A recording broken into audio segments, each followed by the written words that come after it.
En el paseo de hoy analizaremos uno de los tiroteos más escalofriantes que se llevaron a cabo en Estados Unidos. Estamos hablando del tiroteo de Minneapolis, un tiroteo que se llevó a cabo apenas este 27 de agosto de este mismo año. Es un tema súper reciente, es un tema con muchísimos, pero muchísimos datos y además va a ser un vídeo súper interesante que tratar en este paseo. Vamos a empezar con los detalles de este asesinato y sobre todo conocer que el autor de este asesinato fue una persona, una mujer llamada Robin Westman. Esta chica se propuso a disparar a una escuela católica con tres tipos de armas distintas. Tres tipos de armas distintas que fueron compradas totalmente legal. En el tiroteo mataría a dos personas, dos niños, y también hirió a otras 17 personas. De estas 17, dos eran mayores de 80 años. Y uno de los datos más fríos de este caso es que Robin se propuso primero, antes del asesinato, a encerrar a estas personas dentro de la escuela católica. Con la ayuda de tablones, se dispuso a cerrar las puertas de la iglesia y impidió que alguien o nadie saliera de este asesinato. Lo que muestra una frialdad absoluta. Muestra y nos da una pequeña pizca de un perfil de un psicópata. Este va a ser un vídeo duro, un vídeo sobre todo con muchísimos datos, súper interesante, que vamos a tratar en este paseo con Apolo, que bueno, no quiere salir en el vídeo. Y sobre todo vamos a empezar a tratar el perfil de este psicópata. Vamos a tratar por qué su persona es tan polémica y por qué se han generado tantos debates en redes sociales.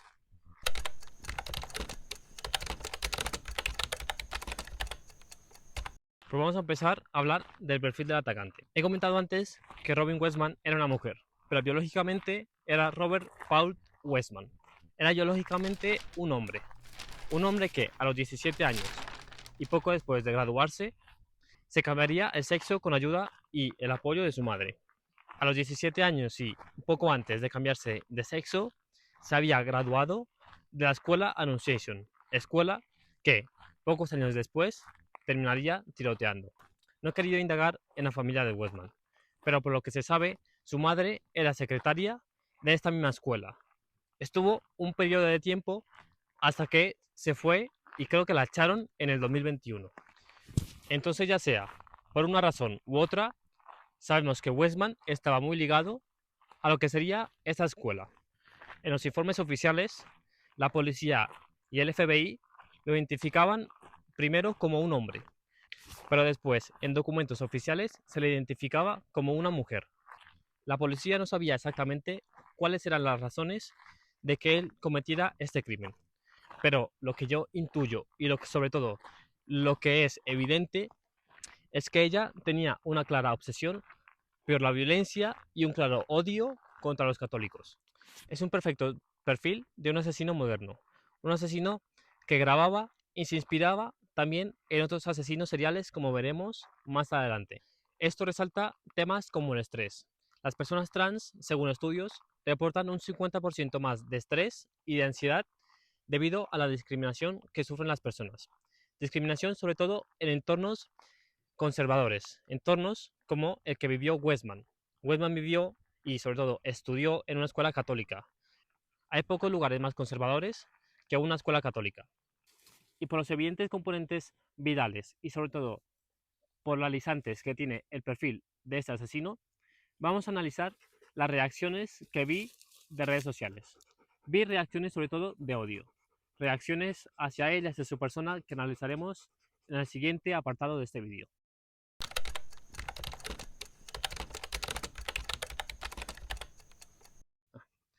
He visto reacciones de todo tipo, pero sobre todo reacciones de odio. Reacciones de odio que culpan a la agenda trans. Esto a mí me parece una locura y me parece súper injusto.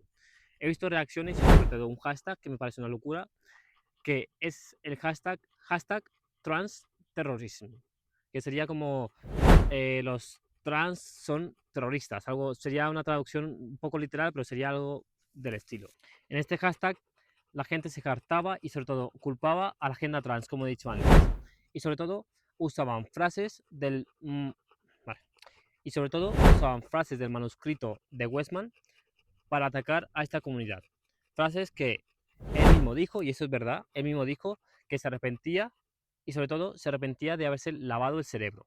Para mí esto es transfobia pura y sociológicamente demuestra lo polarizada que está nuestra sociedad actualmente. Vivimos en tiempos de odio, vivimos en tiempos en los que es más fácil quejarse por Twitter, quejarse por Instagram, que realmente llevar a cabo una acción que pueda, aunque sea por muy poco, cambiar la situación que sea realmente. Tanto hablando de estos tiroteos, tanto hablando de ecología, tanto hablando de los muchos fuegos que han habido en España. Así que es una pequeña conclusión que yo saco acerca de todo esto. Más allá de las reacciones en redes sociales, que al final es muy normal, vamos a pasar para lo que es para mí una de las partes más perturbadoras de este caso, y es sobre los hallazgos de sus pertenencias.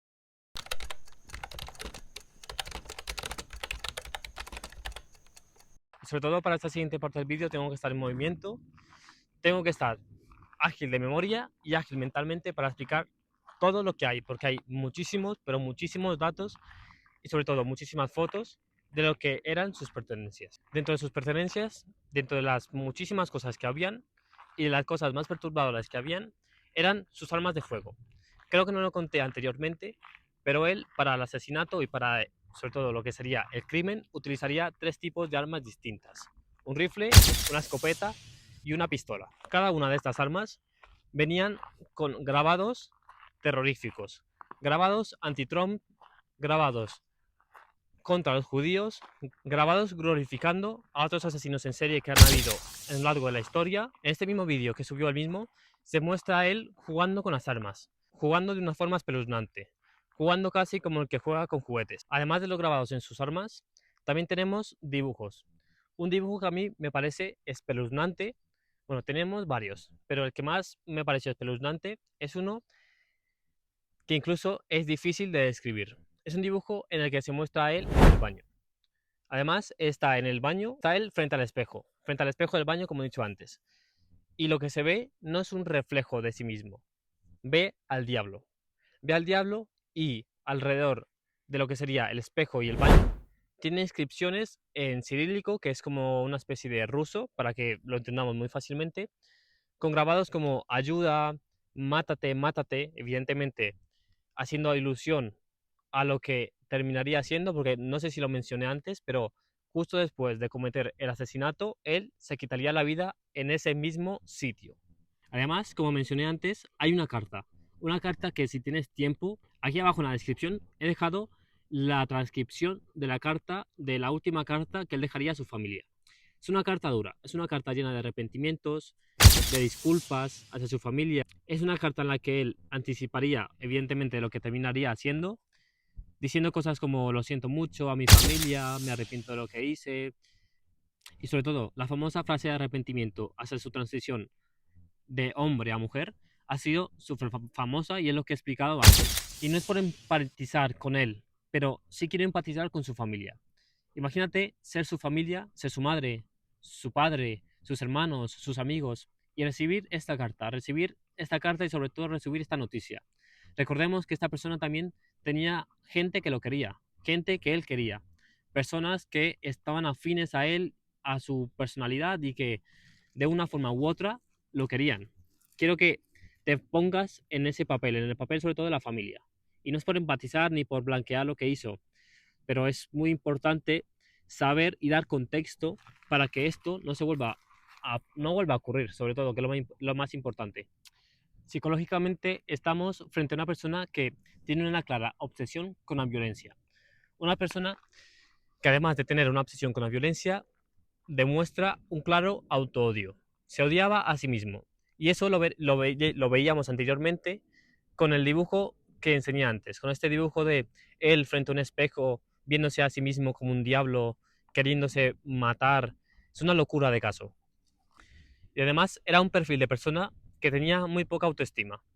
Y esto es muy común ya que él hacía referencias a asesinos seriales pues de varios. Creo que era uno, Adam Lanza, que era creo que era una chica, un chico que también hizo locura. Creo que hizo también un asesinato o un tiroteo. Hizo algo del estilo. Y además, el solo hecho que tuviera planos de la escuela que él mismo hizo a mano, también el hecho de que haya encerrado a las personas antes del tiroteo, demuestra una clara psicopatía. Psicopatía, autoodio y amor por la violencia serían tres de los adjetivos psicológicos que yo personalmente usaría para describir a Robin Westman. Una pregunta que me surge, pese a haber estudiado todo este caso, es cómo la sociedad falla en identificar estos casos. Una persona que claramente estaba aislada del mundo, una persona que se autodiaba, una persona que evidentemente estaba aislada de la sociedad y no quería participar ni socializar con nadie. ¿Cómo es posible que hayamos fallado como sociedad en entender a esta persona? Y una pregunta muy válida para hacerse es, si hubiéramos detectado esto a tiempo, ¿hubiéramos podido evitar esta tragedia? ¿O simplemente es algo que hubiera pasado sí o sí, independientemente si lo hubiéramos detectado o no? Y además, estos hallazgos nos conectan con algo mucho más importante, con algo más amplio y sobre todo algo más social y muy complejo sociológicamente hablando. Es algo que abordaremos en el siguiente apartado de este vídeo. Es algo que es amplio, con muchísimos datos como todo este vídeo lo ha sido, y es algo que vamos a ver a continuación.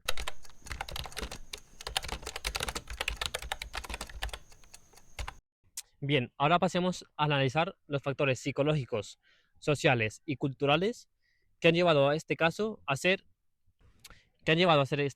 uno de los más populares. Enseguida vamos a analizar los puntos culturales, sociales y psicológicos que nos van a ayudar a entender mejor este caso. Socialmente es un tema complicadísimo, porque estamos hablando de Estados Unidos, un país que al año, y sobre todo en el 2024, reportaron más de 600 homicidios. 600 homicidios por y a causa de armas de fuego. Recordemos que Westman compró estas armas totalmente legal, de una forma legal, y simplemente fue a una tienda y las compró como el que compra pan. Es una locura. Y quiero que lo pongas en esta perspectiva. Comparando a Estados Unidos con otros países como Japón o Australia, estos 600 tiroteos, Japón o Australia lo bajan a menos de 10 al año. Y no solo esto, hay que recordar que en Estados Unidos hay casi 120 armas por cada 100 habitantes. Es una locura. Luego tenemos la salud mental no tratada. Sabemos que Westman tenía un claro y evidente autoodio, baja autoestima y sobre todo depresión. Depresión severa que él mismo comentaba en su diario. Muchísimos jóvenes en la actualidad se sienten como él. Hasta un 40% de las personas y de los jóvenes reportan sentirse un poco depresivos, con ansiedad, y sobre todo esto quizás sea a causa de la pospandemia y de un aislamiento y sobre todo presión social que vivimos los jóvenes actualmente. Y en la comunidad trans es aún peor, hasta un 50% o un poco más reportan tener ansiedad severa y casos de depresión. Esto nos hace preguntarnos, ¿cómo hemos fallado? ¿Cómo hemos fallado al detectar esos casos de problemas mentales? ¿Cómo hemos fallado en no, cómo hemos fallado en no invertir más en la salud mental? Luego tenemos la radicalización. Westman, como muchos otros jóvenes, estaba expuesto a contenido violento en línea. Esto es algo que muchísimas personas alegan que pueden ser una de las causas por las que él terminaría haciendo lo que hizo. Yo personalmente no lo veo así. Creo que muchísimas personas, como yo, por ejemplo, o como tú, podemos estar expuestos a contenido violento, a cosas relacionadas con asesinatos, pero para nada se nos ocurriría nunca hacer algo parecido. Y relacionado con esto, encontré un estudio que creo que hasta alrededor de un 40% de las personas, de los jóvenes, están expuestos a contenido violento en línea. Para mí, esto no es un indicador, o esto no es que sea algo que impulse a alguien a tener depresión o a ser un psicópata, para nada. Y finalmente, y con este bonito paisaje detrás, tenemos también un contexto social y sobre todo un contexto local de Minneapolis. Minneapolis, en las últimas 24 horas de ese día del asesinato, una ola de violencia que se caracterizó por tener muchísimas armas, muchísima violencia entre bandas. Imagínate ser un vecino de Minneapolis. Imagínate vivir en Minneapolis y saber que en cualquier momento te pueden matar, te pueden tirotear, te pueden robar, te pueden acusar de cualquier cosa y sobre todo te pueden discriminar por tu orientación sexual o por tu raza. Y para resumir, tanto la salud mental como la radicalización y el contexto local nos dan un contexto y sobre todo un punto de vista mucho más, tanto la salud mental como la radicalización y el contexto local nos dan un punto de vista desde un punto de vista más lógico, para evitar caer en discursos de odio, para evitar, sobre todo, caer en el discurso de odio de otra persona, para evitar que seamos mal influenciables y para evitar que nos manipulen políticamente con agendas que nos manipulan y hacen que odiemos a un tipo de persona simplemente por ser como es. Y como veremos, hasta una persona, y, bueno, perdón, y como vimos, hasta una persona como Westman tiene un lado amable, tiene familia que lo quiere. Él también seguramente querría a alguien. Entonces, ese final del vídeo ha sido un vídeo lleno de datos, lleno de mucho trasfondo, lleno de psicología, lleno de locura. Ha sido un vídeo largo, ha sido un vídeo que me encantó hacer, ha sido un paseo genial. Me gustaría saber qué opinas en los comentarios, qué opinas acerca de las preguntas que he lanzado a lo largo de este vídeo, qué opinas sobre mi última reflexión, qué opinas sobre el caso en sí. ¿Estás a favor de las personas que dicen que es su culpa por ser trans? ¿Estás en contra y crees que simplemente es un caso aislado? Déjamelo saber en los comentarios. Muchas gracias por ver y nosotros nos despedimos. Adiós.